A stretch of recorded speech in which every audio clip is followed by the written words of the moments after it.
Patriarcas e Profetas. Capítulo 30. O tabernáculo e os seus serviços. Foi comunicada a Moisés, enquanto se achava no monte com Deus, esta ordem: E me farão um santuário, e habitarei no meio deles. E foram dadas instruções completas para a construção do tabernáculo. Em virtude de sua apostasia, os israelitas ficaram despojados da bênção da presença divina e por algum tempo impossibilitaram a ereção de um santuário para Deus entre eles. Mas, depois de novamente haverem sido recebidos no favor do céu, o grande chefe procedeu à execução da ordem divina.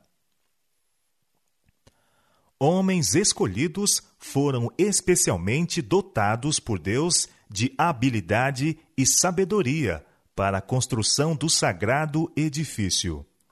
O próprio Deus deu a Moisés o plano daquela estrutura, com instruções específicas quanto ao seu tamanho e forma, materiais a serem empregados e cada peça que fazia parte do aparelhamento que deveria a mesma conter.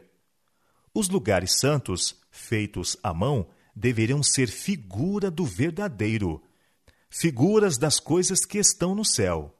Uma representação em miniatura do templo celestial, onde Cristo, nosso grande sumo sacerdote, depois de oferecer sua vida em sacrifício, ministraria em prol do pecador. Deus expôs perante Moisés, no monte, um aspecto do santuário celestial e mandou-lhe fazer todas as coisas de acordo com o modelo a ele mostrado. Todas estas instruções foram cuidadosamente registradas por Moisés, que as comunicou aos chefes do povo. Para a edificação do santuário, grandes e dispendiosos preparativos eram necessários. Grande quantidade dos materiais mais preciosos e caros era exigida. Todavia, o Senhor apenas aceitava ofertas voluntárias. De todo homem cujo coração se mover voluntariamente, dele tomareis a minha oferta. Êxodo capítulo 25, verso 2. Foi a ordem divina, repetida por Moisés à congregação. A devoção a Deus e o espírito de sacrifício eram os primeiros requisitos ao preparar-se uma morada para o Altíssimo. Todo o povo correspondeu unanimemente. E veio todo o homem a quem o seu coração moveu, e todo aquele cujo espírito voluntariamente o excitou, e trouxeram a oferta alçada ao Senhor para a obra da tenda da congregação, e para todo o seu serviço, e para os vestidos santos.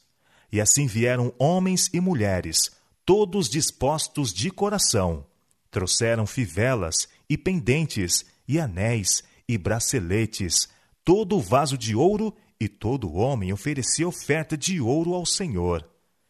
Êxodo capítulo 35, versos 21 e 22.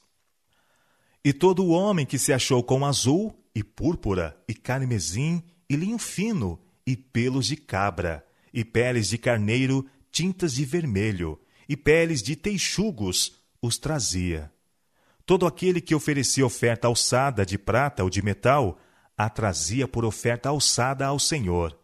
E todo aquele que se achava com madeira de cetim, a trazia para toda a obra do serviço. E todas as mulheres, sábias de coração, fiavam com as suas mãos e traziam o fiado, o azul e a púrpura, o carmesim e o linho fino. E todas as mulheres, cujo coração as moveu em sabedoria, fiavam os pelos das cabras. E os príncipes traziam pedras sardônicas e pedras de engastes para o éfode e para o peitoral, e especiarias e azeite para a luminária, e para o óleo da unção, e para o incenso aromático. Êxodo capítulo 35, versos 23 a 28. Enquanto a construção do santuário estava em andamento, o povo, velhos e jovens, homens, mulheres e crianças, continuou a trazer suas ofertas, até que aqueles que tinham a seu cargo o trabalho acharam que tinham suficiente, e mesmo mais do que se poderia usar. E Moisés fez com que se proclamasse por todo o acampamento: nenhum homem nem mulher faça mais obra alguma para oferta alçada do santuário. Assim o povo foi proibido de trazer mais. Êxodo capítulo 36, verso 6. As murmurações dos israelitas e as visitações dos juízos de Deus por causa de seus pecados estão registradas como advertência às gerações posteriores. E sua devoção, zelo e liberalidade são um exemplo digno de imitação. Todos os que amam o culto a Deus e prezam as bênçãos de sua santa presença manifestarão o mesmo espírito de sacrifício ao preparar-se uma casa onde ele possa encontrar-se com eles. Desejarão trazer ao Senhor uma oferta do melhor que possuem. Uma casa construída para Deus não deve ser deixada em dívida, pois desta maneira ele é desonrado. Uma porção suficiente para realizar o trabalho deve ser dada livremente, a fim de que os operários digam, como fizeram os construtores do tabernáculo: não tragais mais ofertas. O tabernáculo foi construído de tal maneira que podia ser todo desmontado e levado com os israelitas em todas as suas jornadas. Era, portanto, pequeno, não tendo mais de 20 metros de comprimento e 6 de largura e altura. Contudo, era uma estrutura magnificente. A madeira empregada para a edificação e seu aparelhamento era a acácia, menos sujeita a arruinar-se do que qualquer outra que se podia obter no Sinai. As paredes consistiam em tábuas verticais, colocadas em encaixes de prata, e mantidas firmemente por colunas e barras que as ligavam. E todas estavam cobertas de ouro, dando ao edifício a aparência de ouro maciço. O teto era formado de 4 jogos de cortinas, sendo a mais interior de linho fino torcido, e azul, púrpura e carmesim, com querubins as farás de obra esmerada. As outras 3 eram, respectivamente, de pelo de cabras, pele de carneiro tingida de vermelho e pele de texugo, dispostas de tal maneira que proporcionavam proteção completa. O edifício era dividido em 2 compartimentos por uma rica e linda cortina, ou véu, suspensa de colunas chapeadas de ouro, e um véu semelhante fechava a entrada ao primeiro compartimento. Estes véus, como a cobertura interior que formava o teto, eram das mais belas cores, azul, púrpura e escarlata, lindamente dispostas, ao mesmo tempo que trabalhadas a fios de ouro e prata. Havia neles querubins para representarem a hoste angélica, que se achava em conexão com o trabalho do santuário celestial, e são espíritos ministradores ao povo de Deus na terra. A tenda sagrada ficava encerrada em um espaço descoberto, chamado o pátio, que estava rodeado de cortinas ou anteparos de linho fino, suspensos de colunas de cobre. A entrada para este recinto ficava na extremidade oriental. Era fechado com cortinas de custoso material e bela confecção, se bem que inferiores às do santuário. Sendo os anteparos do pátio apenas da metade da altura das paredes do tabernáculo aproximadamente, o edifício podia ser perfeitamente visto pelo povo do lado de fora. No pátio, e bem perto da entrada, achava-se o altar de cobre para as ofertas queimadas, ou holocaustos. Sobre este altar eram consumidos todos os sacrifícios feitos com fogo ao Senhor, e as suas pontas eram aspergidas com sangue expiatório. Entre o altar e a porta do tabernáculo estava a pia, que também era de cobre, feita dos espelhos que tinham sido ofertas voluntárias das mulheres de Israel. Na pia, os sacerdotes deveriam lavar as mãos e os pés sempre que entravam nos compartimentos sagrados ou se aproximavam do altar para oferecerem uma oferta queimada ao Senhor. No primeiro compartimento, ou lugar santo, estavam a mesa dos pães da proposição, o castiçal ou candelabro e o altar de incenso. A mesa com os pães da proposição ficava do lado do norte. Com a sua coroa ornamental, era ele coberto de ouro puro. Sobre esta mesa, os sacerdotes deviam cada sábado colocar 12 pães, dispostos em 2 colunas e aspergidos com incenso. Os pães eram removidos, sendo considerados santos, deviam ser comidos pelos sacerdotes. Do lado do sul estava o castiçal de 7 ramos, com as suas 7 lâmpadas. Seus ramos eram ornamentados com flores artisticamente trabalhadas, semelhantes a lírios, e o todo era feito de uma peça de ouro maciço.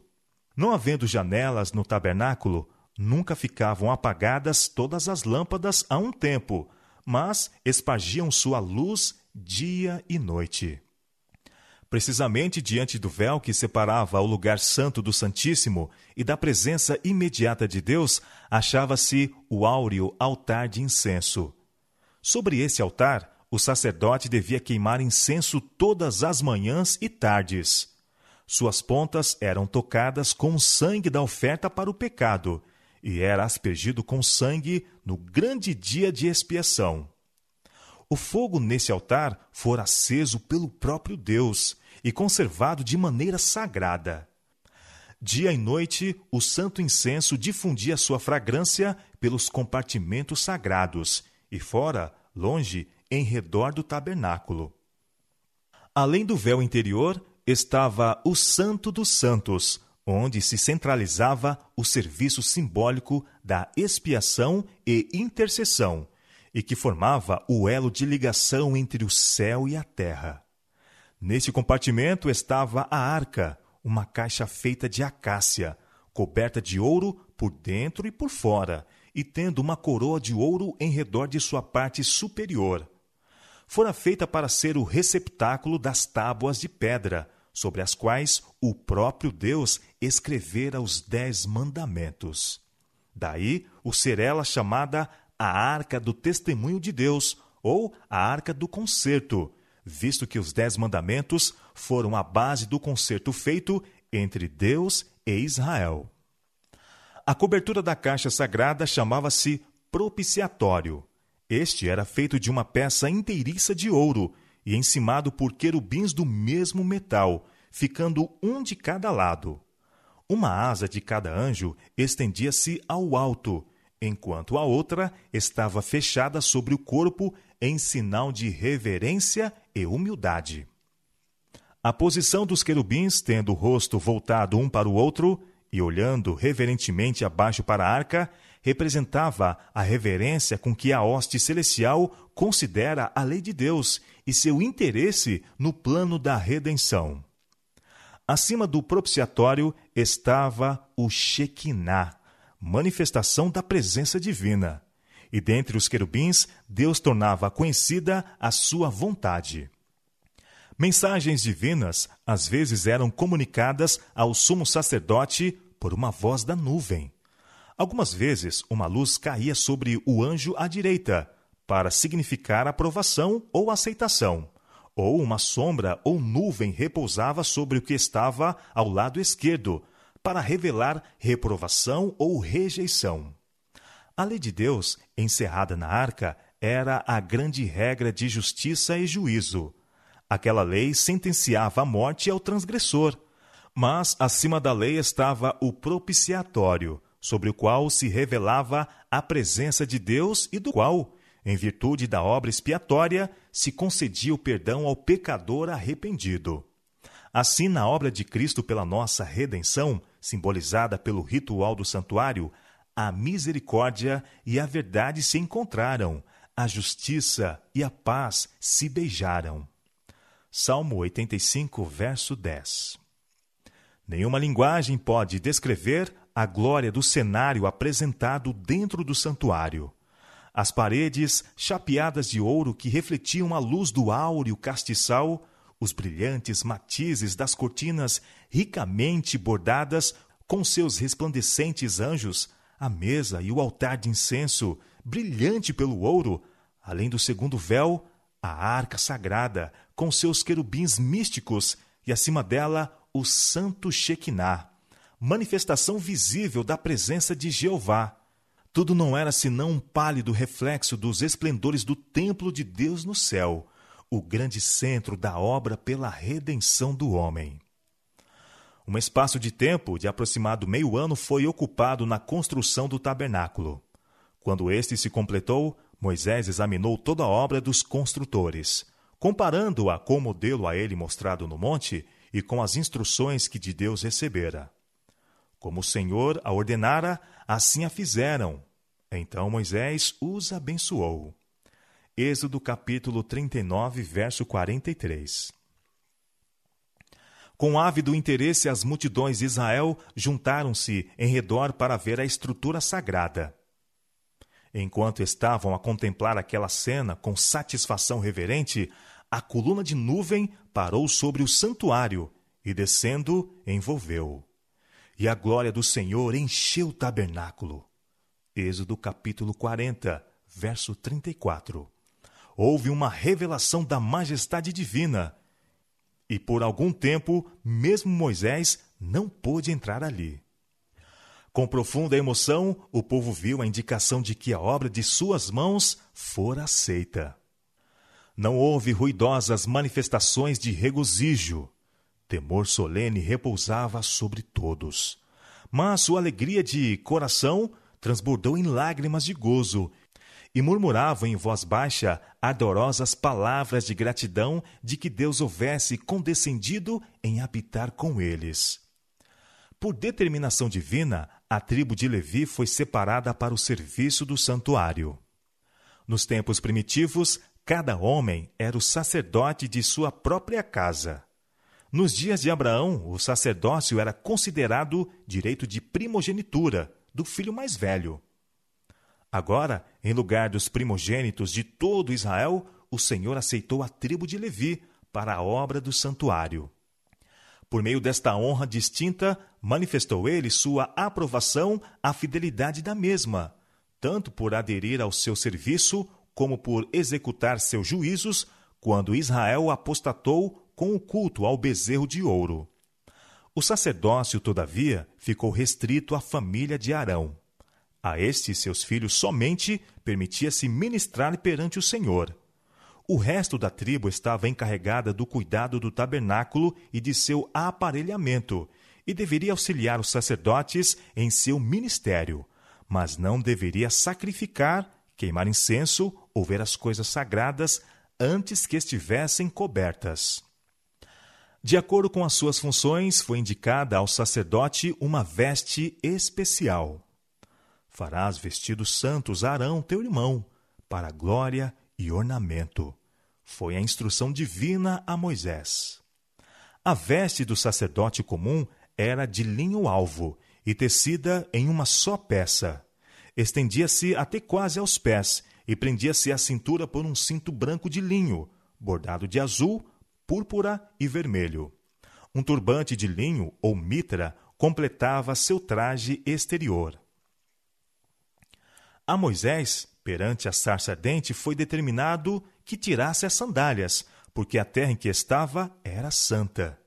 Semelhantemente, os sacerdotes não deveriam entrar no santuário com sapatos nos pés. Partículas de pó que a eles se apegavam profanariam o lugar santo. Deviam deixar os sapatos no pátio antes de entrarem no santuário, e também lavar tanto as mãos como os pés antes de ministrarem no tabernáculo ou no altar dos holocaustos. Desta maneira, ensinava-se constantemente a lição de que toda a contaminação deveria ser removida daqueles que se aproximavam da presença de Deus. As vestes do sumo sacerdote eram de custoso material e de bela confecção, em conformidade com sua elevada posição. Em acréscimo ao traje de linho do sacerdote comum, usava uma vestimenta de azul, também tecida em uma única peça. Ao longo das fímbrias era ornamentada com campainhas de ouro e romãs de azul, púrpura e escarlate. Por sobre isto estava o éfode, uma vestidura mais curta, de ouro, azul, púrpura, escarlate e branco. Era preso por um cinto das mesmas cores, belamente trabalhado. O éfode não tinha mangas, e em suas ombreiras, bordadas de ouro, achavam-se colocadas 2 pedras de ônix, que traziam os nomes das 12 tribos de Israel. Sobre o éfode estava o peitoral, a mais sagrada das vestimentas sacerdotais. Este era do mesmo material que o éfode. Era de forma quadrada, media 1 palmo e estava suspenso dos ombros por um cordão de azul, por meio de argolas de ouro. As bordas eram formadas de uma variedade de pedras preciosas, as mesmas que formam os 12 fundamentos da cidade de Deus. Dentro das bordas havia 12 pedras engastadas de ouro, dispostas em fileiras de 4, e como as das ombreiras, tendo gravados os nomes das tribos. As instruções do Senhor foram: Arão levará os nomes dos filhos de Israel no peitoral do juízo, sobre o seu coração, quando entrar no santuário, para a memória diante do Senhor continuamente. Êxodo capítulo 28, verso 29. Assim, Cristo, o grande sumo sacerdote, pleiteando com seu sangue diante do Pai, em prol do pecador, traz sobre o coração o nome de toda alma arrependida e crente. Diz o salmista: Eu sou pobre e necessitado, mas o Senhor cuida de mim. Salmo 40, verso 17. À direita e à esquerda do peitoral haviam 2 grandes pedras de grande brilho. Estas eram conhecidas por Urim e Tumim. Por meio delas, fazia-se saber a vontade de Deus pelo sumo sacerdote. Quando se traziam perante o Senhor questões para serem decididas, uma areola de luz que rodeava a pedra preciosa à direita era sinal do consentimento ou aprovação divina, ao passo que uma nuvem que ensombrava a pedra à esquerda era prova de negação ou reprovação. A mitra do sumo sacerdote consistia no turbante de alvo linho, tendo presa ao mesmo, por um laço de azul, uma lâmina de ouro que trazia a inscrição: Santidade ao Senhor.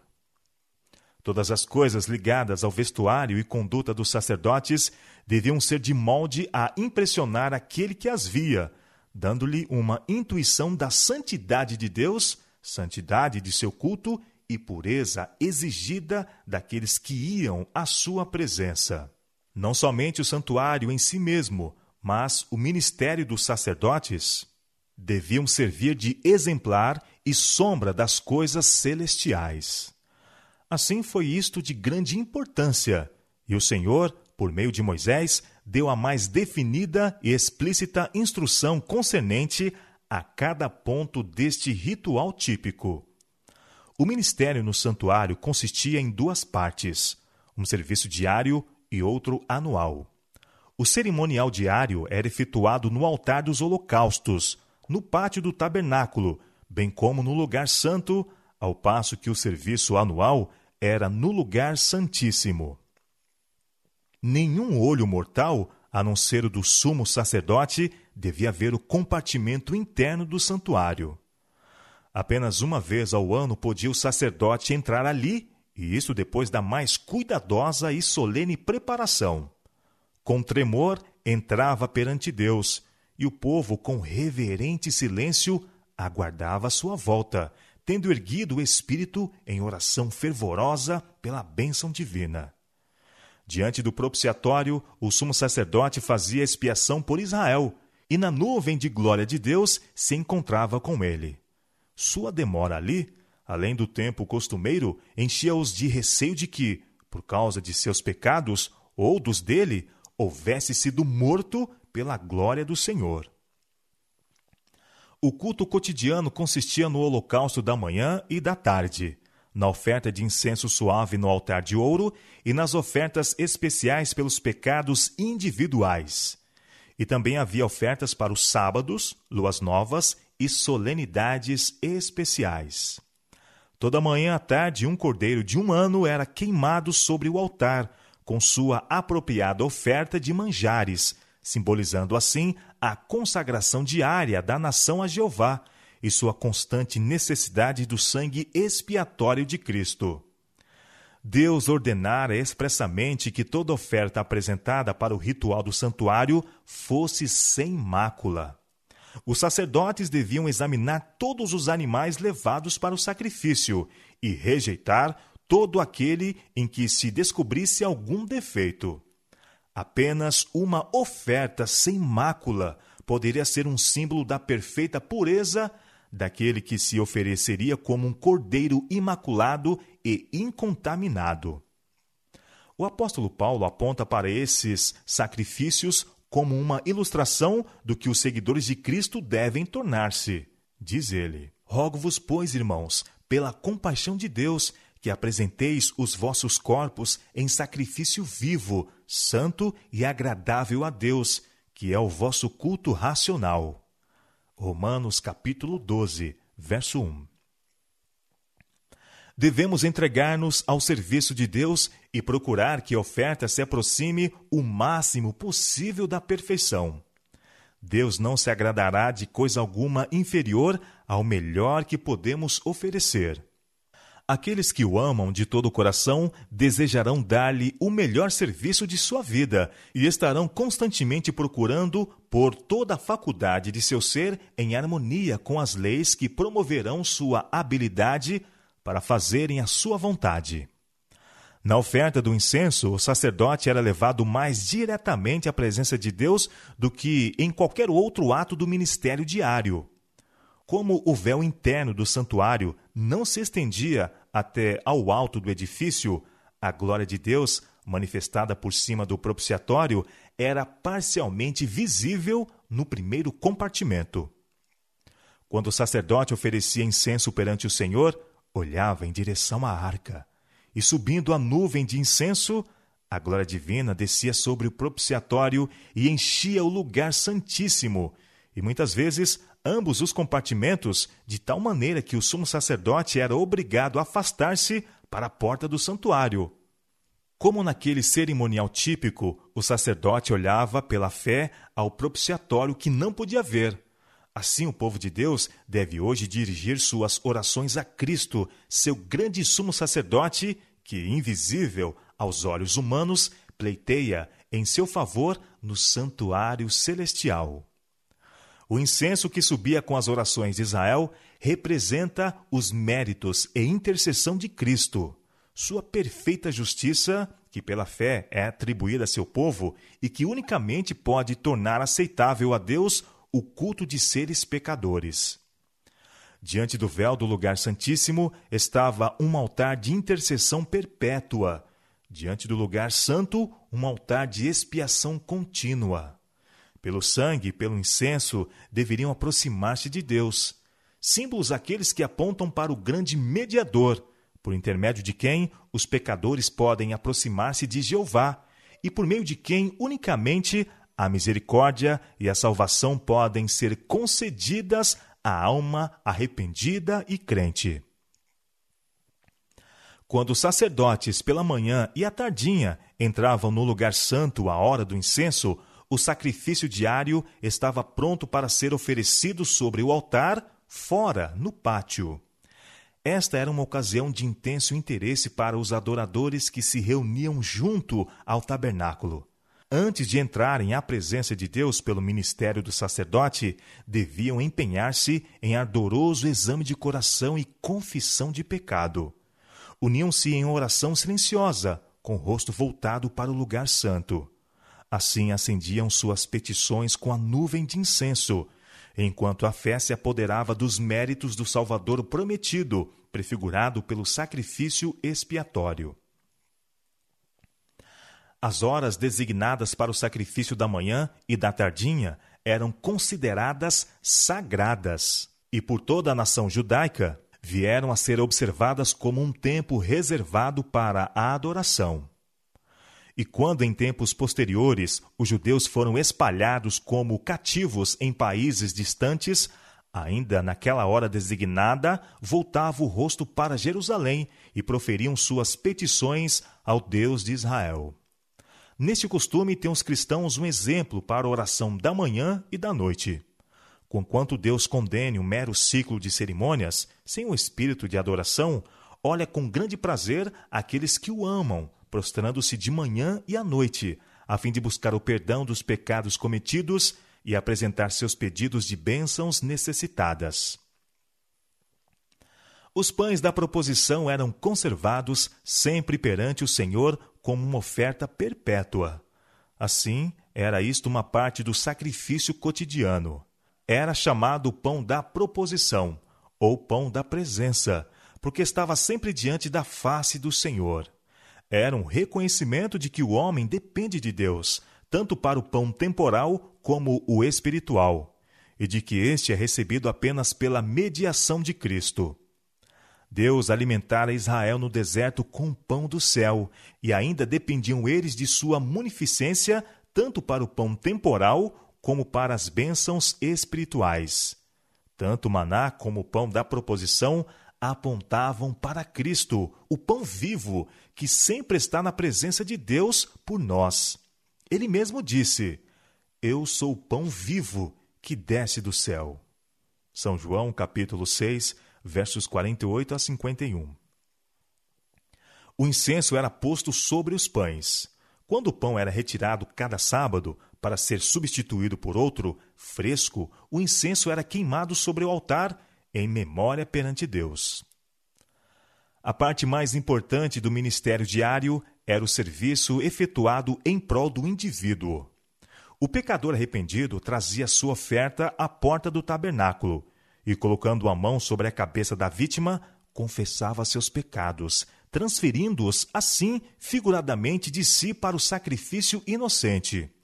Pela sua própria mão era então morto o animal, e o sangue era levado pelo sacerdote ao lugar santo e aspergido diante do véu, atrás do qual estava a arca que continha a lei que o pecador transgredira.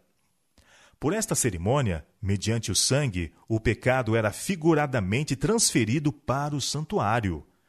Em alguns casos, o sangue não era levado ao lugar santo, mas a carne deveria então ser comida pelo sacerdote, conforme instruiu Moisés aos filhos de Arão, dizendo: O Senhor a deu a vós, para que levasseis a iniquidade da congregação. Levítico capítulo 10, verso 17. Ambas as cerimônias simbolizavam semelhantemente a transferência do pecado do penitente para o santuário. Tal era a obra que dia após dia continuava durante o ano todo. Os pecados de Israel, sendo assim transferidos para o santuário, ficavam contaminados os lugares santos, e uma obra especial se tornava necessária para sua remoção. Deus ordenara que se fizesse expiação por cada um dos compartimentos sagrados, assim como pelo altar, para o purificar das imundícias dos filhos de Israel e os santificar. Uma vez ao ano, no grande dia da expiação, o sacerdote entrava no lugar santíssimo para a purificação do santuário. O trabalho ali efetuado completava o ciclo anual do ministério. No dia da expiação, 2 bodes eram trazidos à porta do tabernáculo e lançavam-se sortes sobre eles, uma sorte pelo Senhor e a outra sorte pelo bode emissário. O bode sobre o qual caía a primeira sorte deveria ser morto como oferta pelos pecados do povo. E o sacerdote deveria levar seu sangue para dentro do véu e aspergi-lo sobre o propiciatório.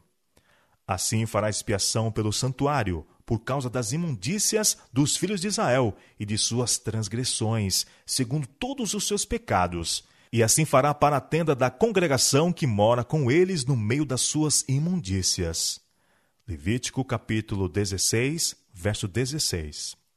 E Arão porá ambas as suas mãos sobre a cabeça do bode vivo, e sobre ele confessará todas as iniquidades dos filhos de Israel e todas as suas transgressões, segundo todos os seus pecados, e os porá sobre a cabeça do bode, e enviá-lo-á ao deserto, pela mão de um homem designado para isso.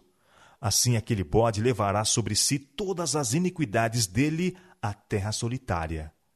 Levítico capítulo 16, versos 21 e 22. Antes que o bode tivesse desta maneira sido enviado, não se considerava o povo livre do fardo de seus pecados. Cada homem deveria afligir sua alma, enquanto prosseguia a obra da expiação. Toda ocupação era posta de lado, e toda a congregação de Israel passava o dia em humilhação solene perante Deus, com oração, jejum e profundo exame de coração. Importantes verdades concernentes à obra expiatória eram ensinadas ao povo por meio deste serviço anual. Nas ofertas para o pecado apresentadas durante o ano, havia sido aceito um substituto em lugar do pecador. Mas o sangue da vítima não fizera completa expiação pelo pecado. Apenas provera o meio pelo qual este fora transferido para o santuário. Pela oferta de sangue, o pecador reconhecia a autoridade da lei, confessava a culpa de sua transgressão e exprimia sua fé naquele que tiraria o pecado do mundo. Mas não estava inteiramente livre da condenação da lei. No dia da expiação, o sumo sacerdote, havendo tomado uma oferta para a congregação, ia ao lugar santíssimo com o sangue e o aspergia sobre o propiciatório, em cima das tábuas da lei. Assim se satisfaziam os reclamos da lei, que exigia a vida do pecador.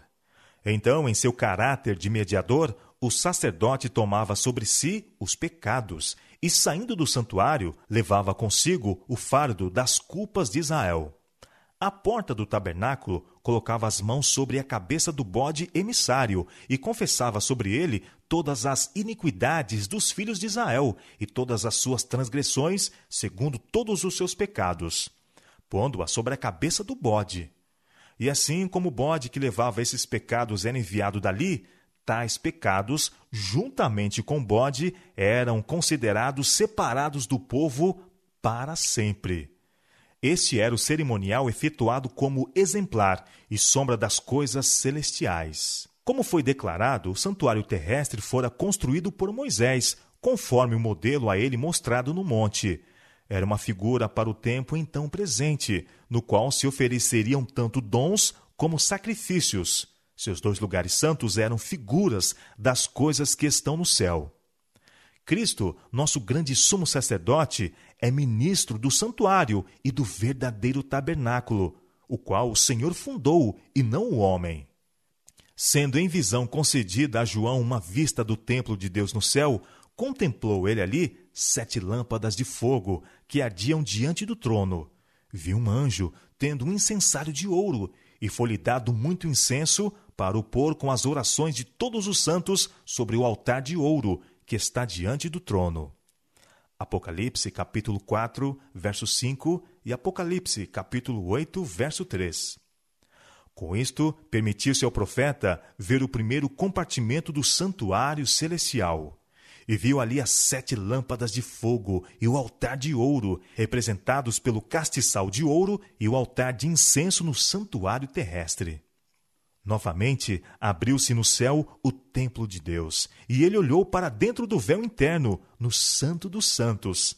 Ali viu a arca do seu concerto, representada pelo escrino sagrado construído por Moisés a fim de conter a lei de Deus. Moisés fizera o santuário terrestre, segundo o modelo que tinha visto. Paulo declara que o tabernáculo e todos os vasos do ministério, quando se acharam completos, eram figuras das coisas que estão no céu. E João diz que viu o santuário no céu. Aquele santuário em que Jesus ministra em nosso favor é o grande original de que o santuário construído por Moisés era uma cópia. Do templo celestial, morada do Rei dos Reis, onde milhares de milhares o servem e milhões de milhões estão diante dele, templo repleto da glória do trono eterno, onde serafins, seus guardas resplandecentes, velam o rosto em adoração, sim, desse templo, nenhuma estrutura terrestre poderia representar a vastidão e glória. Todavia, importantes verdades relativas ao santuário celestial e à grande obra ali prosseguida em prol da redenção do homem deveriam ser ensinadas pelo santuário terrestre e seu cerimonial. Depois de sua ascensão, nosso Salvador iniciaria sua obra como nosso sumo sacerdote.